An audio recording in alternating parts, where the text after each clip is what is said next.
यहाँ से भी प्रश्न बनते हैं। चलिए इसको देख लेते हैं। भारत में पर्यावरण संरक्षण अधिनियम कब पारित किया गया था? 1986 में। विश्व पर्यावरण दिवस मनाया जाता है 5 जून को। विश्व पर्यावरण संरक्षण दिवस मनाया जाता है 20 नवंबर को। पारिस्थितिकी शब्द का सर्वप्रथम प्रतिपादन किया था किसने? बहुत इंपॉर्टेंट है, रिटर ने। पारिस्थितिकी निम्न में किसके बीच पारस्परिक संबंध को दर्शाती है? तो जीव व वातावरण के बीच पारस्परिक संबंध को दर्शाती है। पारिस्थितिकी तंत्र शब्दावली किसने प्रस्तुत की थी? टेंसले ने। पारिस्थितिकी तंत्र के दो घटक कौन कौन से हैं? तो जैविक घटक और अजैविक घटक। किसी पारिस्थितिकी तंत्र में ऊर्जा के प्रवाह की श्रृंखला क्या कहलाती है? तो उत्पादक, उपभोक्ता और अपघटक, ये तीन श्रृंखला, ये प्रवाह की श्रृंखला कहलाती है। परितंत्र में ऊर्जा का प्राथमिक व या मुख्य स्रोत होता है, तो ये होता है सूर्य का प्रकाश। वायु एवं जल की क्रिया द्वारा भूमि का कटाव क्या कहलाता है? अपरदन कहलाता है। मुख्यतः मैंग्रोव वाली ज्वारीय वन कहाँ पाए जाते हैं? तो ये पाए जाते हैं सुंदरबन डेल्टा में। मैंग्रोव वनस्पति का मुख्य घटक होता है तो राइजोफोरा मैंग्रोव वनस्पति का मुख्य घटक होता है। समुद्र के किनारे के वनस्पति क्या कहलाती है? तो ये कहलाती है लवणोद्भिद वनस्पति। वे घटक जो अपना भोजन स्वयं बनाते हैं ये कहलाते हैं उत्पादक। वे घटक जो उत्पाद द्वारा बनाए भोजन का उपयोग करते हैं ये कहलाते हैं उपभोक्ता। उपभोक्ता कितने प्रकार के होते हैं? ये 3 प्रकार के होते हैं। ठीक, बात करें प्राथमिक उपभोक्ता के उदाहरण, तो प्राथमिक उपभोक्ता में आपके गाय, भैंस, बकरी आ जाती है। ये इकोलॉजी बहुत इंपॉर्टेंट है। ठीक है, द्वितीय उपभोक्ता के अंतर्गत बात करें, ये आपके लोमड़ी, भेड़िया, मोर आ जाती है। तृतीय उपभोक्ता की बात करें, आपका बाघ, शेर, चीता आदि आ जाते हैं। कवक व जीवाणु किस वर्ग के अंतर्गत आते हैं? अपघटक वर्ग के अंतर्गत। हाइड्रोफाइट कहते हैं, तो एक जलीय पौधों को हाइड्रोफाइट बोलते हैं। पारिस्थितिकी संतुलन बनाए रखने के लिए भारत में वन क्षेत्र कितने अनुपात में होना चाहिए? तो 33.3% के अनुपात में होना चाहिए। और विश्व का सबसे अधिक तेजी से बढ़ने वाला जल पादप कौन है? तो जल हायसिन विश्व का सबसे तेजी से बढ़ने वाला जल पादप होता है। आगे बात करें प्रदूषण यानी कि पोल्यूशन वाला चैप्टर भी देख लेते हैं। तो वायु प्रदूषण के संदर्भ में पीएम का देखो, पीएम को जब भी बात करें PM 2.1, तो पीएम का फुल फॉर्म होता है पर्टिकुलर मैटर या कणकीय पदार्थ। केंद्रीय प्रदूषण नियंत्रण बोर्ड कहाँ स्थित है? दिल्ली में। भारतीय वन प्रबंधन संस्थान भोपाल में स्थित है। राष्ट्रीय विज्ञान औद्योगिक संस्थान की बात करें, ये आपका फरीदाबाद में स्थित है। आपको याद होगा भोपाल, आपको याद कहाँ होगा? 1984 की बात है, 1984 की बात है। मुझे भी नहीं याद होगा, शायद मैं पैदा भी नहीं हुआ था। मेरा खुद डेट ऑफ बर्थ 1985 है, 1995 है। तो 3 दिसंबर 1984 एक काला दिन कह सकते हैं, भोपाल गैस त्रासदी। ठीक है, तो इसमें जो केमिकल फैक्ट्री थी उसमें गैस लीकेज हुई थी जिससे बहुत सारे लोग मारे गए थे। तो इसमें कौन सी गैस लीकेज हुई थी? बार बार पूछा जाता है, मिथाइल आइसोसाइनेट। वायु प्रदूषण के मुख्य कारण होते हैं, तो वायु प्रदूषण के मुख्य कारण जो गैस होते हैं वो carbon monoxide, sulphur dioxide, hydrogen sulphide, hydrogen fluoride, nitrogen के ऑक्साइड और अमोनियम, ये आपके वायु प्रदूषण के मुख्य कारण होते हैं। नेक्स्ट बात करें, विश्व पर्यावरण दिवस मनाया जाता है तो 5 जून को विश्व पर्यावरण दिवस मनाया जाता है। ओजोन दिवस कब मनाते हैं? 16 सितंबर को। ध्वनि प्रदूषण कब होता है? जब ध्वनि 80 डेसिबल से ऊपर हो तो हम उसको ध्वनि प्रदूषण मानते हैं। चूंकि WHO के अनुसार ये कहा जाता है, ये जारी किया जाता है। ठीक है, सबसे ज्यादा जल प्रदूषण होता है शहरीकरण से। जल प्रदूषण की जांच की जाती है तो BOD द्वारा, यानी कि बायोकेमिकल ऑक्सीजन डिमांड, जल में घुली ऑक्सीजन की मात्रा के हिसाब से जांची जाती है कि जल में कितना प्रदूषण है। जल प्रदूषण कब होता है? तो जब जल में O2 की मात्रा कम हो जाती है, ऑक्सीजन की मात्रा कम हो जाती है, तब उस स्थिति को जल प्रदूषित मानते हैं। ठीक, वायु प्रदूषण से सबसे ज्यादा होता है, तो वायु प्रदूषण सबसे ज्यादा 60% होता है वाहनों के धुएं से। जमीन से निकलने वाले ईंधन को कहते हैं जीवाश्म ईंधन। सबसे हानिकारक प्रदूषित गैस होती है तो कार्बन मोनोऑक्साइड। ठीक, अम्लीय वर्षा होती है तो सबसे ज्यादा जो अम्लीय वर्षा होती है सल्फर डाइऑक्साइड के कारण होता है तथा नाइट्रोजन डाइऑक्साइड, इन दोनों के कारण होता है। ग्रीन मफल का इस्तेमाल करते हैं, तो ध्वनि प्रदूषण कम करने के लिए ग्रीन मफल का इस्तेमाल करते हैं। रेडियो एक्टिव से कहाँ प्रदूषण होता है? तो जल, वायु, जमीन, यानी कि तीनों जगहों पे रेडियो एक्टिविटी से प्रदूषण होता है। सबसे खतरनाक रेडियो एक्टिव तत्व है तो स्ट्रोंटियम 90 सबसे खतरनाक रेडियो एक्टिव तत्व माना जाता है। जेट प्लेन से निकलने वाला प्रदूषण किस श्रेणी में आता है? तो एरोसोल श्रेणी में आता है। जेट प्लेन में धुएं में गैस होती है तो CFC यानी कि क्लोरोफ्लोरोकार्बन और N2O। सूर्य से आने वाली हानिकारक पराबैंगनी किरणों से होता है त्वचा कैंसर, और इन किरणों से कौन रोकता है आने से? Ozone layer. हरित गैसें होती है तो CFC, CO2, CH4, NO2, ये सारे हरित गैसें होती हैं। ग्रीन हाउस की सबसे मुख्यतः गैस है तो CO2 यानी कि कार्बन डाइऑक्साइड। किस प्रदूषण के कारण मनुष्य की तंत्रिका तंत्र प्रभावित होती है? शीशा के कारण। शीशा के प्रदूषण के कारण मनुष्य की तंत्रिका तंत्र प्रभावित होती है। कौन सा प्रदूषण मनुष्य में रक्तदाब को बढ़ाता है व हृदय रोग पैदा करता है? तो कैडमियम। लोहे की खान में काम करने वाले मजदूर किस रोग के कारण ग्रसित हो जाते हैं? तो सिलिका के कारण यहाँ पे रोग से ग्रसित हो जाते हैं। तो ये था आपका प्रदूषण का टॉपिक के कुछ इंपॉर्टेंट प्रश्न। अब हम आते हैं प्राणी विज्ञान। प्राणी विज्ञान भी बहुत इंपॉर्टेंट टॉपिक, आइए इसके क्वेश्चन को डिस्कस करते हैं। तो प्राणी विज्ञान में पहला प्रश्न आपके सामने है, जंतुओं तथा उनके क्रियाकलापों के अध्ययन करते हैं। तो प्राणी विज्ञान के अंतर्गत जंतुओं व उनके क्रियाकलापों का अध्ययन करते हैं। एक कोशिकीय प्राणी किस संघ में आते हैं? तो एक कोशिकीय प्राणी संघ प्रोटोजोआ के अंतर्गत आते हैं। नेक्स्ट है, संघ पेरिफेरा के सभी जंतु पाए जाते हैं? तो खारे पानी में। किसमें? खारे पानी में। नेक्स्ट, संघ पेरिफेरा के उदाहरण है? तो संघ पेरिफेरा की बात करें तो साइकन, मेथेनिया, स्पंज, ये सारे संघ पेरिफेरा के उदाहरण हैं। नेक्स्ट बात करें, संघ सैलिन्ट्रेटा किस कैसे प्राणी होते हैं? तो ये जलीय द्विस्तरीय प्राणी होते हैं। नेक्स्ट, संघ सिलेंट्रेटा के प्राणी के कुछ उदाहरण। तो इसके उदाहरण की बात करें तो हाइड्रा हो गया, जेलीफिश, सी एनीमोन, मूंगा, ये सारे संघ सेलिंट्रेटा के उदाहरण हैं। केचुआ किस संघ के प्राणी है? तो केचुआ की बात करें तो संघ एनिलिडा के प्राणी है। केचुआ में हृदय होती है? तो केचुआ में हृदय की बात करें 4 जोड़ी हृदय पाई जाती है। नेक्स्ट, आर्थ्रोपोडा संघ के देह गुहा कहलाती है? तो हेमोसिल। आर्थ्रोपोडा प्रायः होते हैं? तो आर्थ्रोपोडा की बात करें एक लिंगी व निषेचन शरीर, इनके अंदर जो निषेचन होता है वो शरीर के अंदर होता है। तो आर्थ्रोपोडा की बात करें ये एक लिंगी होते हैं, सबसे पहले ये ध्यान रखिएगा, तथा निषेचन जो होता है इनके अंदर शरीर के अंदर होता है। नेक्स्ट है, आर्थ्रोपोडा संघ के उदाहरण होते हैं? तो आर्थ्रोपोडा संघ के उदाहरण होते हैं तिलचट्टा, झींगा मछली, केकड़ा, खटमल, मक्खी, मच्छर, मधुमक्खी, टिड्डा आदि, ये सारे आर्थ्रोपोडा संघ के उदाहरण होते हैं। नेक्स्ट बात करें, काकरोच में हृदय कक्ष होते हैं? तो काकरोच में बात करें 13 हृदय कक्ष होते हैं। संघ इकाइनोडर्मेटा के सभी प्राणी प्रायः होते हैं? तो ये होते हैं प्रायः समुद्री। नेक्स्ट बात करें, संघ इकाइनोडर्मेटा के कुछ उदाहरण हैं? तो जेलीफिश हो गया, सेलफिश हो गया, क्राईफिश हो गया, सिल्वर फिश हो गया, कैटल फिश हो गया, सेवर फिश हो गया, tag fish, riser fish, beetle star fish, ये सारे संघ इकाइनोडर्मेटा के एग्जाम्पल होते हैं। नेक्स्ट, घोंघा व सीधी किसके अंतर्गत आते हैं? घोंघा व सीपी की बात करें तो ये संघ मोलस्का के अंतर्गत आते हैं। नेक्स्ट, समुद्री घोड़ा की बात की जाती है बार बार, ये किस संघ के अंतर्गत आते हैं, किस वर्ग के अंतर्गत आते हैं? तो ये संघ कॉर्डेटा के अंतर्गत आते हैं। सरीसृप किस के वर्ग के प्राणी हैं? तो सरीसृप वर्ग की बात करें तो छिपकली, सांप, घड़ियाल, कछुआ आदि, ये सारे सरीसृप वर्ग के अंतर्गत आते हैं। विश्व की एकमात्र जहरीली छिपकली कौन सी है? तो हिलोडर्मा विश्व की एकमात्र जहरीली छिपकली होती है। उड़ न सकने वाले पक्षी कौन सी हैं? तो कीवी व एमू, ये उड़ न सकने वाले पक्षी होते हैं। सबसे छोटा पक्षी होता है हमिंग बर्ड। सबसे बड़ा जीवित पक्षी है शुतुरमुर्ग। नेक्स्ट बात करें, स्तनधारी वर्ग में सबसे ज्यादा तापमान होता है? तो बकरी का, ये होता है 39 डिग्री सेंटीग्रेड। नेक्स्ट बात करें, स्तनधारी वर्ग में को कितने उपवर्गों में बांटा गया? तो 3 उपवर्गों में बांटा गया है, एक तो प्रोटोथेरिया, यूथेरिया, मेटाथेरिया। नेक्स्ट बात करें, अंडे देने वाले स्तनधारी होते हैं? तो ये होते हैं प्रोटोथेरिया, एक तो एकिडना और एक तो प्लेटिपस। नेक्स्ट बात करें, अपरिपक्व बच्चों को जन्म देने वाले होते हैं? तो मेटाथेरिया जो होते हैं, जिसको कंगारू बोलते हैं, ये अपरिपक्व बच्चों को जन्म देते हैं। नेक्स्ट, पूर्ण विकसित शिशुओं को जन्म देते हैं? तो यूथिटिया मनुष्य, ये जो होते हैं यूथिटी जो मनुष्य होते हैं, जिसको यूथिटी को ही मनुष्य बोलते हैं, ये पूर्ण विकसित शिशुओं को जन्म देते हैं। उपकला ऊतक के क्या कार्य होते हैं? तो यह शरीर के अंतरंगों को चोटों से बचाता है। क्या? उपकला ऊतक। नेक्स्ट बात करें, संयोजी ऊतक का कार्य क्या होता है? तो संयोजी ऊतक का कार्य होता है शरीर के अन्य ऊतकों तथा अंगों को आपस में जोड़ने का कार्य। मानव शरीर में मांसपेशियों की संख्या होती है? तो ध्यान रखिएगा 639 मांसपेशियां होती हैं। नेक्स्ट, मानव शरीर की सबसे बड़ी मांसपेशी होती है तो ग्लूटियस मैक्सिमस, इसे हम कूल्हे की मांसपेशी बोलते हैं, यह मानव शरीर की सबसे बड़ी मांसपेशी होती है। नेक्स्ट, मानव शरीर की सबसे छोटी मांसपेशी होती है स्टेपिडियस मानव शरीर की सबसे छोटी मांसपेशी होती है।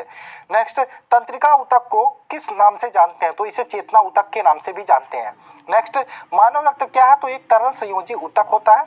मानव रक्त की मात्रा शरीर के भीतर भार का लगभग कितना होता है? 7%। मनुष्य के रक्त का पीएच मान होता है 7.4, जो एक क्षारीय होता है। एक वयस्क, देखो इसमें एक्स्ट्रा चीजें भी हम बताने की सोच रहे थे, लेकिन एक्स्ट्रा अगर जो हम बताने लगे अम्लीय, क्षारीय, तो बहुत लंबा वीडियो हो जाएगा, इसलिए जो भी है इंपॉर्टेंट वन लाइनर है इसको आप करते रहिए। ठीक, एक वयस्क मनुष्य में औसत रक्त की मात्रा होती है 5 से 6 लीटर। अब अगर जो हम ब्लड की बात करें तो इसमें प्लाज्मा भी होता है, रुधिराणु होता है यानी कि ब्लड क्रप्सल्स भी होता है। और प्लाज्मा की बात करें तो यह रक्त की अजीवित तरल भाग होता है और जो शेष होता है वो 45 भाग वो रुधिराणु होता है।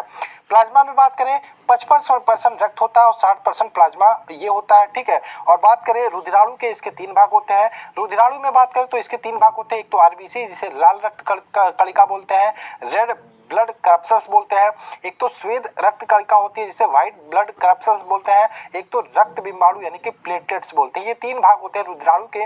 वहीं प्लेटलेट्स की बात करें इसमें 90% भाग जो होता है वो जल होता है, 7% प्रोटीन का होता है और 0.9% में लवण व ग्लूकोज शेष होता है। प्लाज्मा की बात करें, प्लाज्मा के कार्य की, तो ये पचे हुए भोजन एवं हार्मोन्स को अन्य भागों में पहुंचाता होता है। अब बात करें आरबीसी की। ठीक है, तो आरबीसी की बात करें, इसका निर्माण कहाँ पे होता है, तो अस्थि मज्जा में इसका निर्माण होता है। आरबीसी की मृत्यु की बात करें तो यकृत में होता है, प्लीहा में होता है, ये दोनों ध्यान रखिएगा। आरबीसी में केंद्रक नहीं होता, तो वो यहाँ पे बात करें ठीक है, ये आरबीसी में केंद्रक नहीं होता ये आपको बताना है, तो यहाँ पे ध्यान रखिएगा इसका अपवाद होता है। ठीक है, आरबीसी में केंद्रक नहीं होता ये आप ध्यान रखिएगा। क्या आरबीसी जो रेड ब्लड करप्सल्स होता है उसमें केंद्रक नहीं पाया जाता, लेकिन इसमें अपवाद दो होते हैं, अपवाद ही पूछा जाता है। तो ऊंट व लामा इनके आरबीसी में केंद्रक पाया जाता है। ठीक, आरबीसी के जीवन काल की बात करें तो 120 दिन होता है। लाल रक्त का रंग लाल होता है, तो हीमोग्लोबिन में हिम नामक रंजक पाया जाता है, इसी के कारण हमारा जो ब्लड होता है, ये रक्त होता है, उसका रंग लाल होता है। हीमोग्लोबिन में पाया जाने वाला लौह यौगिक होगी कौन सा होता है, हीमेटिन। आरबीसी का मुख्य कार्य क्या है, तो शरीर के हर भाग में ऑक्सीजन पहुंचाना व कार्बन डाइऑक्साइड वापस ले जाना, ये आरबीसी का मुख्य कार्य होता है। नेक्स्ट, शरीर में रक्त छिड़ता हो जाती है किसके कारण, हीमोग्लोबिन की कमी के कारण। आरबीसी की संख्या ज्ञात की जाती है तो हीमोसाइटोमीटर से। नेक्स्ट, श्वेत रक्त कणिका या व्हाइट ब्लड क्रप्सल्स, इसको बोलते हैं डब्ल्यूबीसी। डब्ल्यूबीसी का निर्माण होता है अस्थि मज्जा में। डब्ल्यूबीसी की जीवन काल होता है 2 से 4 दिन और इसकी मृत्यु कहाँ होती है, रक्त में ही इसकी मृत्यु हो जाती है। डब्ल्यूबीसी का मुख्य कार्य होता है शरीर के रोगों को संक्रमण से बचाना। ठीक, शरीर को रोगों के संक्रमण से बचाना। रक्त बिंबाणु या ब्लड प्लेटलेट्स की बात करें, इसका जीवन काल 3 से 5 दिन होता है, ये भी ध्यान रखिएगा। रक्त बिंबाणु का मुख्य कार्य क्या होता है, तो रक्त का थक्का बनाने में मदद करना रक्त बिंबाणु का मुख्य कार्य होता है। नेक्स्ट, रक्त बिंबाणु का मुख्य गुण होता है, तो इसमें केंद्रक नहीं होता, वह इसका निर्माण अस्थि मज्जा में होता है। ये किसका गुण होता है, रक्त बिंबाणु का मुख्य गुण होता है। नेक्स्ट, डेंगू ज्वर होने से शरीर पर क्या प्रभाव पड़ता है, तो शरीर में प्लेटलेट्स की कमी हो जाती है। क्या होने से, डेंगू ज्वर होने से। नेक्स्ट बात करें, हमारे शरीर में रक्त हमारे शरीर में ताप को नियंत्रित करने का काम करता है, इसको भी ध्यान रखिएगा। और शरीर को रोगों से रक्षा भी करता है कौन, रक्त। रक्त की बात करें, रक्त का थक्का बनाने में सहायक विटामिन कौन सा होता है, विटामिन के। और रक्त का थक्का बनाने के लिए महत्वपूर्ण प्रोटीन की बात करें तो फाइब्रिनोजेन प्रोटीन महत्वपूर्ण होता है रक्त का थक्का जमाने में। मानव में रक्त के समूहों की खोज की थी तो कार्ल लैंडस्टीनर ने खोज की थी। मनुष्य में रक्त की भिन्नता का मुख्यतः कारण क्या होता है, तो आरबीसी में पाई जाने वाली ग्लाइकोप्रोटीन के कारण रक्त ब्लड जो होती है वो अलग अलग या क्या होता है, आपने देखा होगा blood A group, B group, C group, तो ये भिन्नता जो होती है वो रक्त में पाई जाने वाले ग्लाइकोप्रोटीन के कारण होती है। एंटीजन कितने प्रकार के होते हैं, दो प्रकार के होते हैं, 2 एंटीजन ए, एंटीजन बी। ठीक है, 2 प्रकार के एंटीजन, एक एंटीजन ए, एंटीजन बी। मनुष्य में कितने प्रकार के रुधिर वर्ग होते हैं, 4 प्रकार के, ए बी और ओ। नेक्स्ट, किस रक्त समूह को सर्वदाता कहते हैं, रक्त समूह ओ। सर्वग्राही रक्त समूह किसको कहते हैं, तो ए बी रक्त समूह को सर्वग्राही बोलते हैं। ऊंचाई पर जाने पर क्या होता है, आरबीसी का आकार जो होता है वो बढ़ जाता है। रुधिर को वाहिनियों में जमने से रोकता है, कौन रोकता है, हिपैरिन। रक्त वर्ग की खोज के लिए लैंडस्टीनर को नोबेल मिला, कब मिला था, 1930 में। नेक्स्ट बात करें, शरीर का रुधिर बैंक किसको कहते हैं, तो प्लीहा को शरीर का रुधिर बैंक बोलते हैं। शरीर में एंटीबॉडी का निर्माण करती है, तो लिम्फोसाइट कोशिकाएं शरीर में एंटीबॉडी का निर्माण करती हैं। नेक्स्ट, प्लेटलेट्स को किस नाम से जानते हैं, तो थ्रोम्बोसाइट नाम से भी प्लेटलेट्स को जानते हैं। रुधिर को किस तापमान पर रखा जाता है, तो 4 डिग्री सेंटीग्रेड पर रखा जाता है। नेक्स्ट बात करें, रुधिर का अध्ययन किसके अंतर्गत करते हैं, तो हीमेटोलॉजी के अंतर्गत रुधिर का अध्ययन करते हैं। नेक्स्ट, एक स्वस्थ मनुष्य एक बार में कितना रुधिर दान कर सकता है, तो 450 ml। एक यूनिट की बात करें, देखो 1 यूनिट दान कर सकता है। अब 1 यूनिट जो ब्लड होता है उसमें कितना ml होता है, 450 ml। नेक्स्ट, शुद्ध व अशुद्ध रुधिर का शरीर में वहन करती है, तो शिराएं शुद्ध रुधिर का वहन करती हैं और फुफ्फुस शिरा जो होती है अशुद्ध रुधिर का वहन करती है, या फिर शिराएं जो होती हैं वो शुद्ध रुधिर का वहन करती हैं। और अगर जो हम बात करें शिरा जो होता है सॉरी शिराएं होती हैं ये शुद्ध रुधिर, और आपका क्या होता है धमनी जो होता है वो अशुद्ध रुधिर का वहन करती है। इसी में अगर जो हम फुफ्फुस जोड़ दें तो उल्टा हो जाता है, ये ध्यान रखिएगा। ये आपका अपवाद के अंतर्गत, इसको मैंने एक्सप्लेन किया था अच्छे से, ये शायद आपको पता होगा। रक्त परिसंचरण तंत्र का जनक किसे कहते हैं? विलियम हार्वे को। और मनुष्य का औसत रक्तचाप होता है 120/80। 120/80 क्या होता है? इसमें सिस्टोलिक और डायस्टोलिक होता है, इसको भी ध्यान रखिएगा। रक्तदाब मापने वाला यंत्र है स्फिग्नोमेनोमीटर द्वारा रक्तदाब मापा जाता है। आगे चले मानव शरीर के प्रमुख तंत्र की बात कर लेते हैं। मनुष्य में भोजन का पाचन कहाँ से प्रारंभ हो जाता है? मुख से ही प्रारंभ हो जाता है। मनुष्य के लार ग्रंथि से निकलने वाले एंजाइम को कहते हैं टायलिन एंजाइम कहते हैं। भोजन में उपस्थित हानिकारक जीवाणुओं को नष्ट करने का काम कौन करता है? लाइसोजाइम। अमाशय में भोजन लगभग रहता है 4 घंटे तक लगभग रहता है। भोजन के अमाशय में पहुंचने पर पाइलोरिक ग्रंथि से कौन सा रस निकलता है? तो जठर रस निकलता है। नेक्स्ट, अमाशय से निकलने वाले जठर रस में एंजाइम होते हैं तो पेप्सिन व रेनिन 2 एंजाइम होते हैं। लार किसके पाचन में मदद करता है? लार की बात करें स्टार्च के पाचन में मदद करता है। मनुष्य की पाचन नली कितने फीट लंबी होती है? तो ये होती है 32 फीट लंबी। अस्थियों व दांतों में मौजूद रासायनिक द्रव होते हैं तो कैल्शियम फास्फेट। डाइस्टेज एंजाइम का स्रोत होता है लार ग्रंथियां। अमाशय में जाइमेज होता है, जाइमेज प्रोटीन को पचाने में मदद करता है, ये करता है पेप्सिन। अमाशय ग्रंथि की पेप्सिन स्रावी ग्रंथियां कौन सी होती हैं? ये होती है मुख्य कोशिका। किस पाचन अंग में अम्ल होता? तो HCl में ध्यान रखिएगा, अम्ल होता है। अमाशय में HCl अम्ल होता है। ठीक, कौन सा अम्ल अमाशय में रहता है? तो हाइड्रोक्लोरिक अम्ल या HCl जो होता है वो अमाशय में रहता है। मवेशी घास निकलने के बाद कहाँ संग्रहित करते हैं? तो ये प्रथम अमाशय में संग्रहित करते हैं। पाचन क्रिया में प्रोटीन किस पदार्थ में बदल जाता है? तो प्रोटीन जो होता है अमीनो अम्ल में बदल जाता है। आगे चले, मानव जठर में प्रोटीन पाचन के लिए उत्तरदायी अनुकूलतम परिवेश है, ये अम्लीय। कौन सा एंजाइम प्रोटीन को पेप्टोन में बदलता है? तो पेप्सिन एंजाइम प्रोटीन को पेप्टोन में बदलता है। दूध को दही में स्कंदित करने वाला एंजाइम होता है रेनिन। दूध प्रोटीन को पचाने वाला एंजाइम होता है रेनिन। दूध में कौन सा प्रोटीन शर्करा युग्म होता है? तो केसिन और लैक्टोज। केसिन के का बात करें, केसिन के कारण यहाँ पे ध्यान रखिएगा, यहाँ पे दूध हमारा मीठा लगता है, इसको भी ध्यान रखिएगा। और ठीक है, इसको ध्यान रखिएगा। दूध में पाया जाने वाला मुख्य प्रोटीन है केसिन। और दूध का जो सफ़ेद रंग होता है, ठीक है, दूध का सफ़ेद रंग होता है वो भी केसिन के कारण ही होता है। ठीक, और पीला रंग किसके कारण होता है? दूध का कैरोटीन के कारण। नेक्स्ट बात करें, ग्लूकोज को इथाइल अल्कोहल में कौन सा एंजाइम बदलता है? जाइमेज। किस एंजाइम की उपस्थिति के कारण HIV अक्सर अपना आकार बदल देता है? तो रिवर्स ट्रांसक्रिप्शन एंजाइम की उपस्थिति के कारण HIV जो वायरस होता है वो अपना आकार बदल देता है। मछली प्रथम श्रेणी का प्रोटीन है क्योंकि उसमें होता है तो सभी आवश्यक अमीनो अम्ल होते हैं, इसलिए मछली को प्रथम श्रेणी का प्रोटीन मानते हैं। नेक्स्ट, मुख में मंड या स्टार्च का शर्करा पाचन किसके पर आधारित होता है? तो टायलिन। टायलिन एंजाइम पाया जाता है, आपको पता होगा।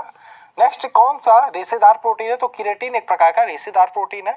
कौन से अंग पर उंगली के समान उभरी हुई संरचना होती है जिन्हें दीर्घ रोम अथवा रजांकुर कहते हैं? तो छोटी आंत पर। नेक्स्ट बात करें, मानव शरीर में पाचन का अधिकांश भाग किस अंग में संपन्न होता है? तो छोटी आंत में सर्वाधिक पाचन आपका संपन्न होता है। नेक्स्ट, अधिकतम पोषक तत्व रक्त में कहाँ से अवशोषित होते हैं? छोटी आंत से। ये वो आपका क्वेश्चन है। सिग्मोइड कोलन किसका एक भाग होता है? तो सिग्मोइड कोलन बड़ी आंत का भाग होता है। मानव शरीर में सबसे बड़ी ग्रंथि होती है लीवर। लीवर किसका भरपूर स्रोत है? तो लीवर वसा घुलनशील होती है। देखो, लीवर किसका भरपूर स्रोत है? तो वसा का। ठीक है, वसा घुलनशील विटामिन का भरपूर स्रोत होता है। किसका संश्लेषण यकृत द्वारा होता है? विटामिन ए का। पचे हुए भोजन में मौजूद विषैले पदार्थ का कौन सा अंग चूषण करता है? तो यकृत चूषण करता है। नेक्स्ट बात करें, वह कौन सा अंग है जो मानव शरीर में ग्लाइकोजन के रूप में कार्बोहाइड्रेट जमा करता है? तो यकृत होता है। कौन सा अंग ग्लाइकोजन को ग्लूकोज के रूप में बदलता है और रक्त को शुद्ध करता है? तो ये यकृत करता है। स्तनधारी किसमें यूरिया बनाता है? तो यकृत में।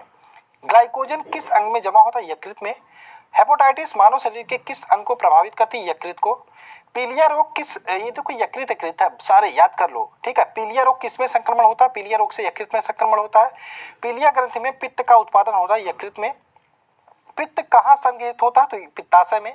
और मानव शरीर की कौन सी ग्रंथि एक साथ अंतःस्रावी व बहिर्स्रावी दोनों का कार्य करती है? तो ये अग्नाशय करती है।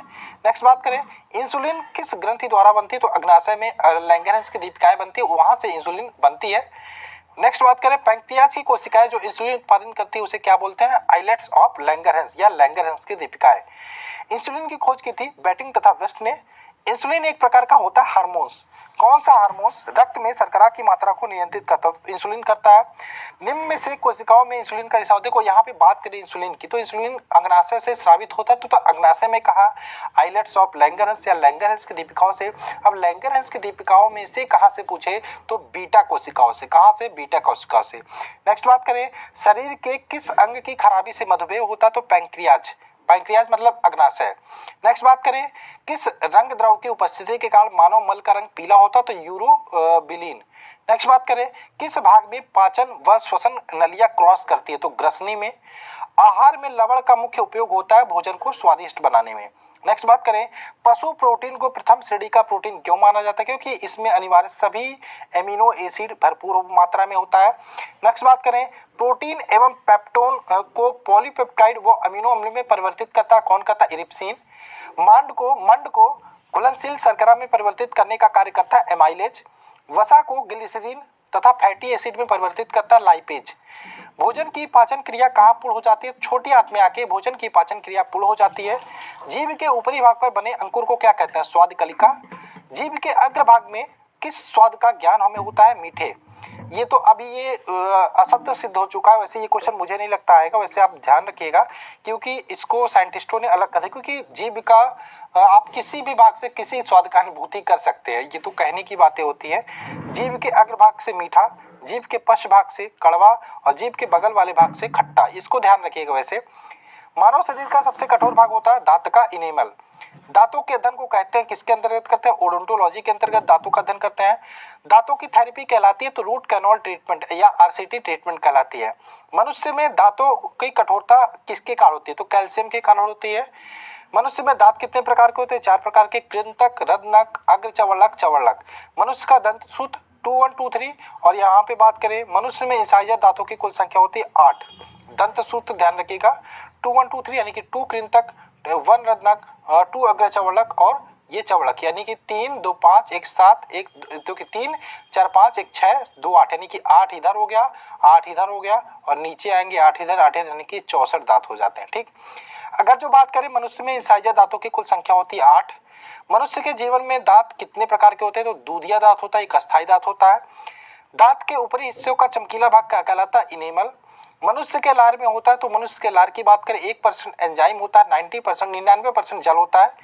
लार में पाए जाने वाले एंजाइम होते हैं तो टाइलिन और लाइसोजाइम, ये लार में पाए जाने वाले एंजाइम होते हैं। मानव शरीर की सबसे बड़ी ग्रंथि होती है यकृत। ठीक है, ये लगभग 1.5 से 2 किलोग्राम की होती है।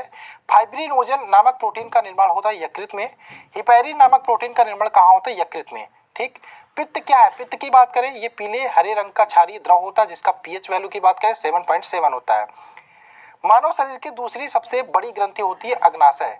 नेक्स्ट, रक्त परिसंचरण की खोज किसने की थी? विलियम हार्वे ने 1628 में। मानव हृदय कितने कोष्ठों का बना होता है? 4। शरीर में हृदय की ओर रक्त ले जाने वाली रक्तवाहिनी को क्या बोलते हैं? शिरा। और हृदय से शरीर की ओर रक्त ले जाने वाली रक्तवाहिनियों को बोलते हैं धमनी। ठीक, नेक्स्ट बात करें शिराओं में अशुद्ध रक्त प्रवाहित होता है और धमनी में की बात करें धमनी में शुद्ध रक्त प्रवाहित होता है। रक्त में जब ऑक्सीजन मिल जाता है तो उसे हम शुद्ध रक्त बोलते हैं।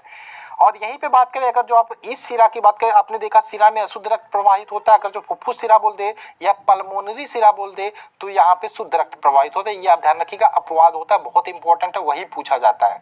ठीक है, तो क्या होगा? धमनी की बात करें यहाँ पे शुद्ध रक्त प्रवाहित होगा और शिरा की बात करें अशुद्ध रक्त प्रवाहित होगा। ठीक, धमनी में शुद्ध रक्त और शिरा में आपका अशुद्ध रक्त प्रवाहित होता है। ठीक, और पल्मोनरी धमनी की बात करें तो उसमें अशुद्ध रक्त हो जाएगा और पल्मोनरी शिरा की बात करें तो उसमें आपका अशुद्ध रक्त हो जाएगा। ठीक, सामान्य मनुष्य का हृदय 1 मिनट में कितनी बार धड़कता है? तो ये होगा 72 बार धड़कता है। हृदय की मांसपेशियों को रक्त पहुंचाने वाली वाहिनी को क्या बोलते हैं? तो उसको बोलते हैं कोरोनरी धमनी। नेक्स्ट, हृदयघात यानी कि हार्ट अटैक की बात हो रही है, ये कब होता है?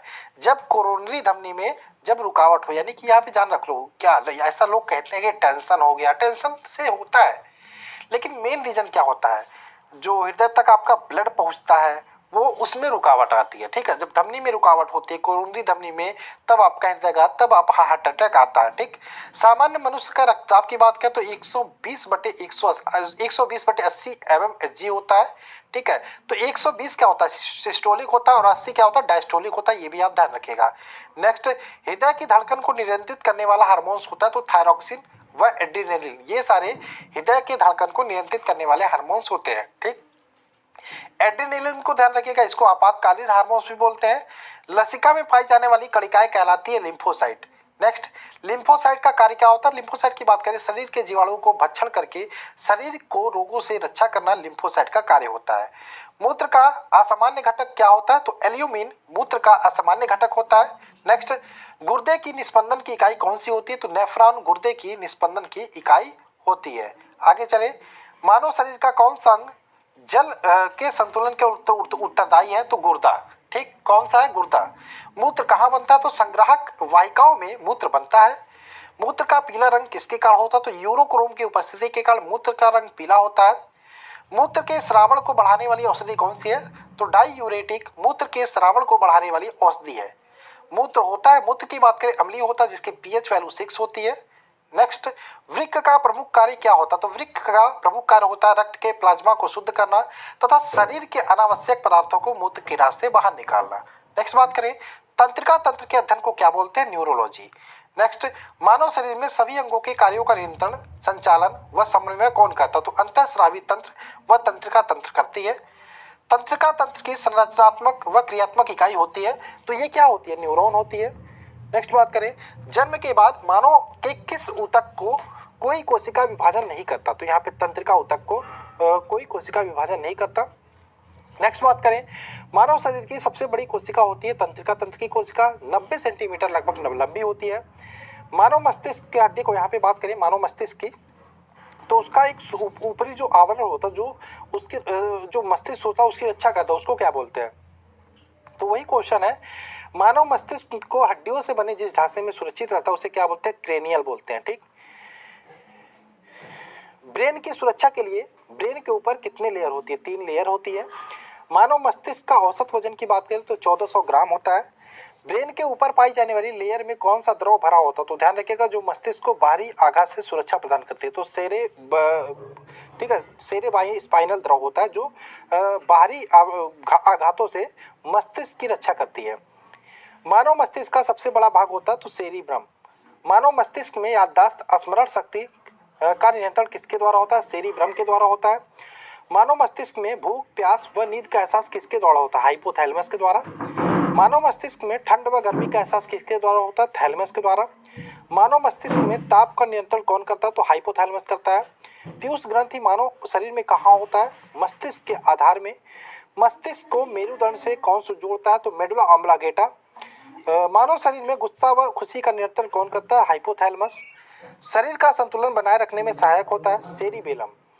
मानव शरीर में कुल हड्डियां होती हैं 206 हड्डियां होती हैं, और मानव शरीर की सबसे बड़ी हड्डी होती है फीमर या जांघ की हड्डी, मानव शरीर की सबसे बड़ी हड्डी मानी जाती है। हमारे शरीर में कुल कितनी मांसपेशियां? 639।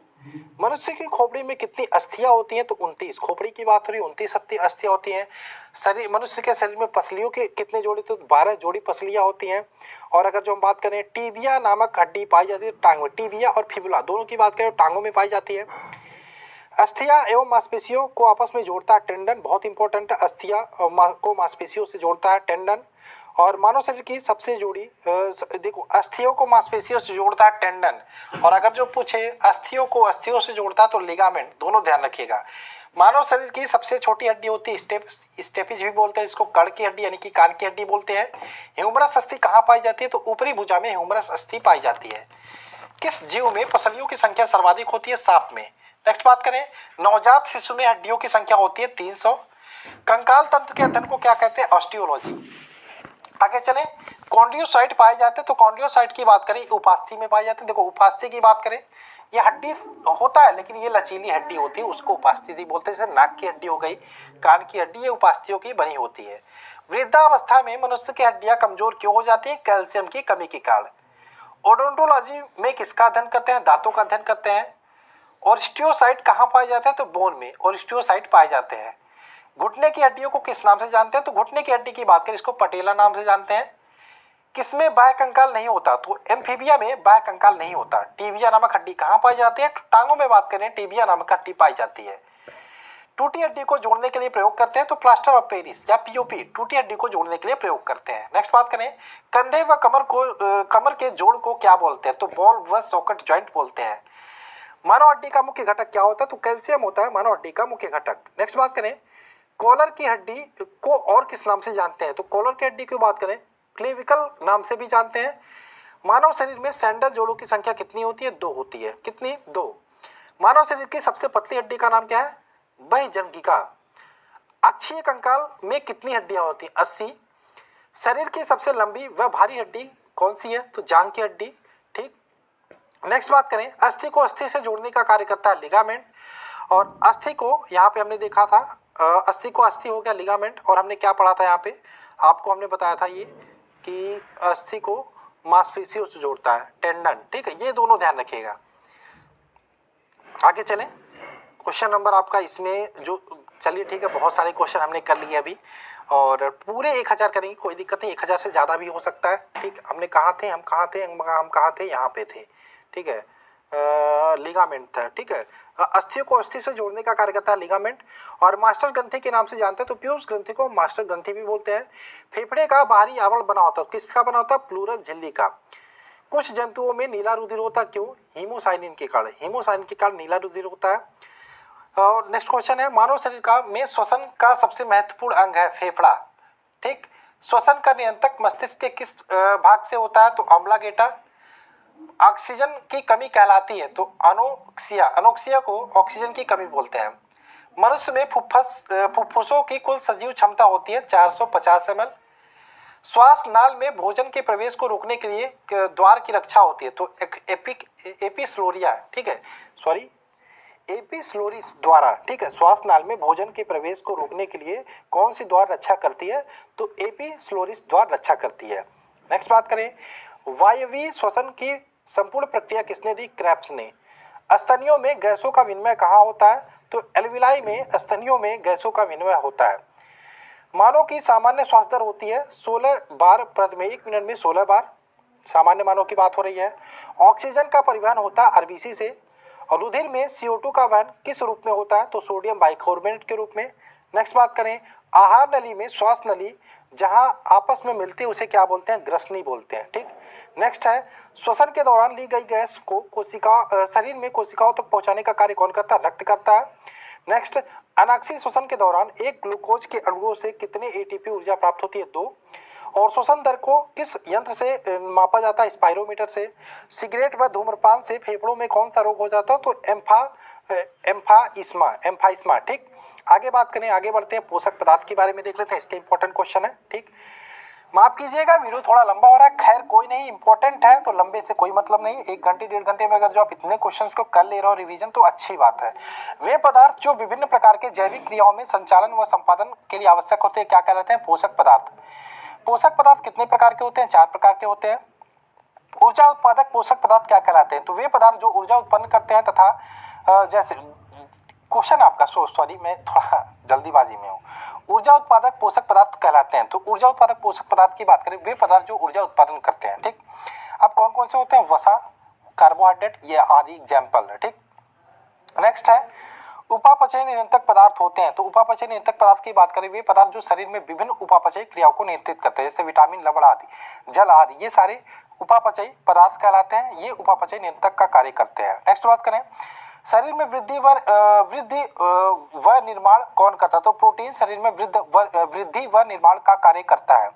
नेक्स्ट बात करें आनुवंशिक पदार्थ। तो आनुवंशिक पदार्थ की बात करें वे पदार्थ जो आनुवंशिक गुणों को एक पीढ़ी से दूसरी पीढ़ी में ले जाते हैं जैसे न्यूक्लिक अम्ल। कार्बोहाइड्रेट में कार्बन व हाइड्रोजन का अनुपात होता है तो 1:2:1। ठीक, कार्बोहाइड्रेट में कार्बन, हाइड्रोजन और ऑक्सीजन का अनुपात 1:2:1 होता है। 1 ग्राम ग्लूकोज के ऑक्सीकरण से कितनी ऊर्जा उत्पन्न होती है? तो 4.2 किलो कैलोरी ऊर्जा उत्पन्न होती है। शरीर में ऊर्जा का सर्वाधिक आपूर्ति किससे होती है? तो कार्बोहाइड्रेट से होती है, लगभग 50 से 75%। कार्बोहाइड्रेट कितने प्रकार के होते हैं? 3 प्रकार के होते हैं, मोनोसैकेराइड, डाइसैकेराइड और पॉलीसैकेराइड। ऊर्जा का प्राथमिक स्रोत होता है कार्बोहाइड्रेट। कार्बोहाइड्रेट की सबसे सरल अवस्था को बोलते हैं मोनोसैकेराइड। देखिए ध्यान रखिएगा, मोनोसैकेराइड, डाइसैकेराइड और पॉलीसैकेराइड 3 प्रकार के कार्बोहाइड्रेट के प्रकार होते हैं और जो मोनोसैकेराइड होता है वो कार्बोहाइड्रेट की सबसे सरल अवस्था होती है। नेक्स्ट बात करें, मोनोसैकेराइड के उदाहरण होते हैं तो ग्लूकोज, ग्लैक्टोज, मैनोज, टाइओज, ये सारे आपके मोनोसैकेराइड के उदाहरण होते हैं। नेक्स्ट है डाइसैकेराइड कैसे बनता है, तो डाइसैकेराइड की बात करें, समान या भिन्न भिन्न मोनोसैकेराइड के दो अणुओं के संयोजन से एक डाइसैकेराइड बनता है, जैसे माल्टोज हो गया, सुक्रोज हो गया, काइटिन हो गया, ये सारे हो गए। पॉलीसैकेराइड के उदाहरण, तो पॉलीसैकेराइड की बात करें, स्टार्च, ग्लाइकोजन, काइटिन, ये सारे पॉलीसैकेराइड के उदाहरण होते हैं। नेक्स्ट, कार्बोहाइड्रेट के प्रमुख स्रोत होते हैं तो गेहूं, चावल, मक्का, बाजरा, आलू, शकरकंद, सलजम, ये सारे कार्बोहाइड्रेट के प्रमुख स्रोत होते हैं। कार्बोहाइड्रेट के मुख्य कार्य की बात करें तो कार्बोहाइड्रेट का मुख्य कार्य होता है विटामिन सी का निर्माण करना, न्यूक्लिक अम्लों का निर्माण करना, ऑक्सीकरण द्वारा शरीर में ऊर्जा की आवश्यकता की पूर्ति करना। प्रोटीन के गुण की बात करें, यह जटिल कार्बनिक यौगिक होता है, यह 20 अमीनो अम्ल से मिलकर बनता है। मानव शरीर का 15% भाग प्रोटीन होता है और ऊर्जा उत्पादन व शरीर को मरम्मत करने के दोनों का कार्य प्रोटीन करता है। प्रचुरतम मात्रा में प्रोटीन कहाँ से मिलता है, तो सोयाबीन व मूंगफली से।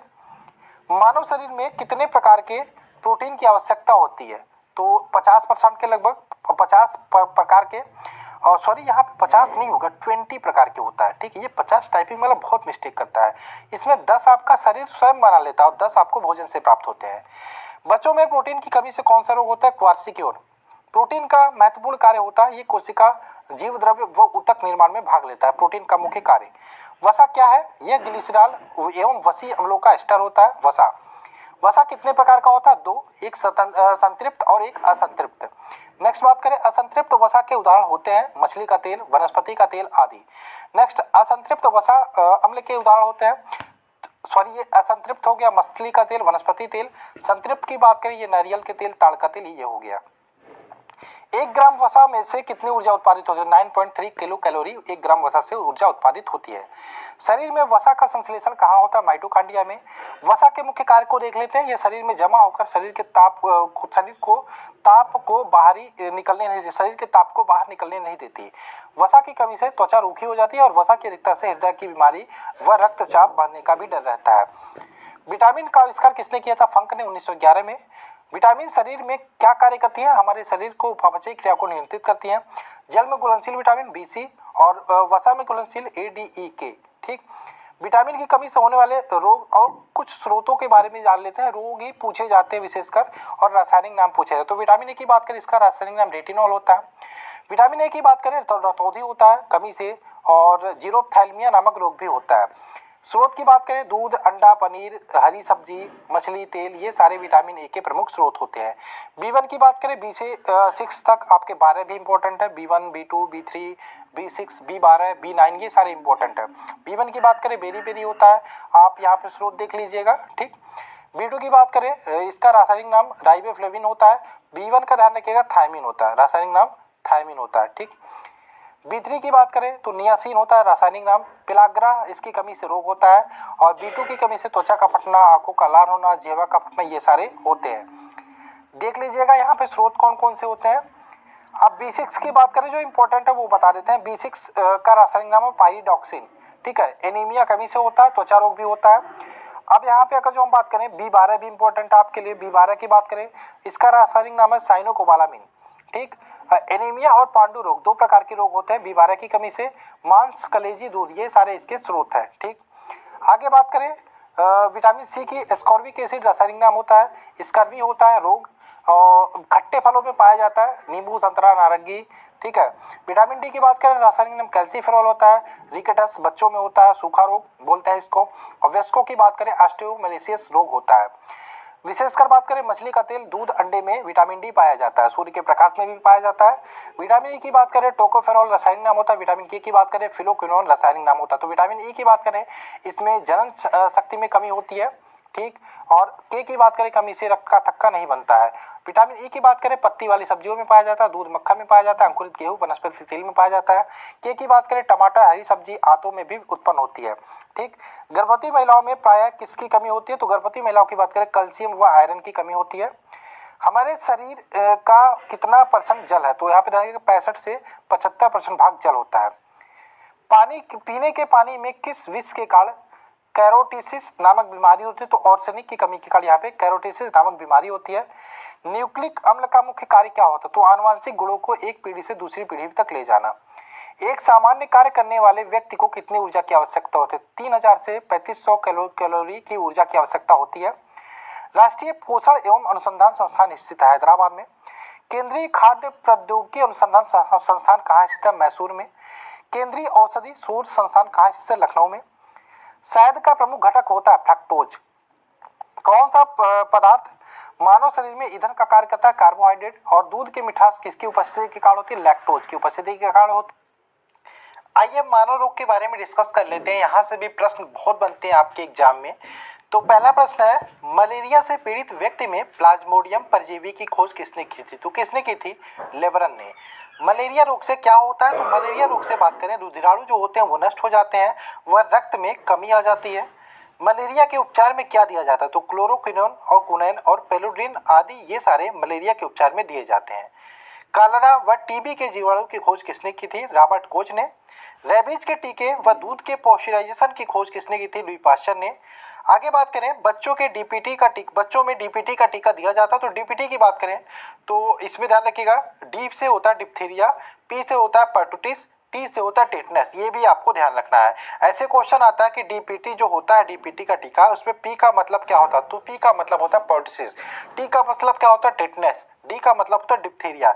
तो डीपीटी का टीका जो बच्चों में दिया जाता है डिप्थीरिया के लिए, खाली खांसी के लिए व टिटनस रोग से प्रतिरक्षी के लिए। ठीक है, आगे बात करें, यहाँ पे कुछ परजीवी हैं व उनके रोग, बहुत इंपॉर्टेंट है ये वाला। तो मलेरिया की बात करें, ये इससे जो प्रभावित अंग होता है, इससे तिल्ली व आरबीसी प्रभावित होती है। इसमें जो परजीवी होता है वो प्लाज्मोडियम होता है और मादा एनोफिलीज मच्छर के काटने से होता है। अब लक्षण की बात कर लेते हो, जिसको भी मलेरिया हो जाता है उसको ठंड के साथ तेज बुखार आती है।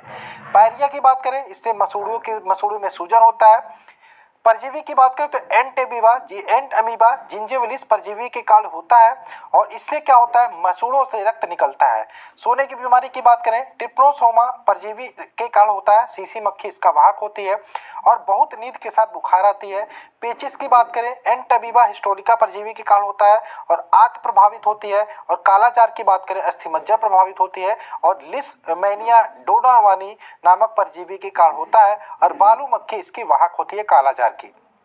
अब यहाँ पे ध्यान रखिएगा, इसमें ये जो मैंने बताया मलेरिया पायरिया, सोने की बीमारी, पेचिस, कालाजार, ये सारे परजीवी द्वारा होने वाले रोग हैं। अब आइए चलते हैं जीवाणु द्वारा होने वाले रोगों को देख लेते हैं। जीवाणु द्वारा होने वाले रोग भी इंपॉर्टेंट है। तो सबसे पहले टिटनेस के बारे में देख लेते हैं। टिटनेस, हैजा, टाइफाइड, क्षय रोग, डिप्थीरिया, इसी क्षय रोग को हम टीबी भी बोलते हैं। प्लेग, और अगर जो हम बात करें काली खांसी, निमोनिया, कोढ़, गनोरिया, सिफिलिस, ये सारे आपके जीवाणु द्वारा होने वाले रोग हैं। सबसे पहले टिटनेस की बात करें, तंत्रिका तंत्र को प्रभावित करती है। ठीक, और इसमें तेज बुखार, शरीर में ऐंठन और जबड़ा हमारा जो होता है वो बंद हो जाता है। ठीक, तो आगे बात करें हैजा, आंत प्रभावित होती है, विब्रियो कालरा नामक जीवाणु के द्वारा होता है और इसमें क्या होता है? हैजा में लगातार उल्टियां होती हैं और दस्त होती है। टाइफाइड की बात करें, आंत प्रभावित होती है, सल्मोनेला टाइफी नामक जीवाणु के कारण होता है, तेज बुखार और सिरदर्द इसमें होता है। क्षय रोग की बात करें, फेफड़ा इसमें प्रभावित होता है और जीवाणु की बात करें, माइक्रोबैक्टीरियम ट्यूबरकुलोसिस नामक जीवाणु के कारण होता है, बार बार खांसी के साथ कफ और रक्त निकलता है। डिप्थीरिया की बात करें, श्वास नली प्रभावित होती है, कोरोनी बैक्टीरियम ये इसके कारण जीवाणु के कारण होता है, सांस लेने में कठिनाई और दम घुटता है। प्लेग की बात करें, ये ध्यान रखिएगा, ये कार्बा और दोनों पैरों के बीच में होता है। यहाँ पे बात करें फेफड़ा प्रभावित होता है। ठीक, और यहाँ पे पश्चुरेला पेस्टिज नामक जीवाणु के कारण होता है। इसमें प्लेग में बात करें, एक टाइम था जैसे आज कोरोना वायरस फैला है, वैसे एक समय प्लेग की बीमारी बहुत तेजी से फैली थी। ठीक, शरीर में गिल्टियाँ पड़ जाती हैं और तेज बुखार होता है। काली खांसी की बात करें, श्वसन तंत्र प्रभावित होता है और लगातार खांसी आती है। निमोनिया में फेफड़ा प्रभावित होता है, तेज बुखार और सूजन आता है। कोढ़ का ध्यान रखिएगा, माइक्रोबैक्टीरियम लेप्री नामक जीवाणु के कारण होता है। तंत्रिका तंत्र एवं त्वचा प्रभावित होती है। शरीर में चकत्ते और तंत्रिकाएं प्रभावित हो जाती हैं। गनोरिया की बात करें मूत्र मार्ग प्रभावित होता है। सिफिलिस की बात करें शिश्नांग प्रभावित होता है। ठीक है, इसको आप ध्यान रखिएगा। अब विषाणु से होने वाले रोगों को भी देख लेते हैं, जैसे एड्स हो गया, डेंगू ज्वर हो गया, पोलियो, इन्फ्लुएंजा, चेचक, छोटी माथा, गलसोत, खसरा, ट्रैकोमा, हेपेटाइटिस, रेबीज, मोनोजाइटिस, हर्पीज, ये सारे आपके विषाणुओं से होने वाले रोग हैं। एड्स की बात करें, इसमें प्रतिरक्षा प्रणाली या डब्ल्यूबीसी प्रभावित होती है। एचआईवी विषाणु के कारण होता है। ह्यूमन इम्यूनोडिफिशियंसी वायरस जिसका पूरा नाम होता है।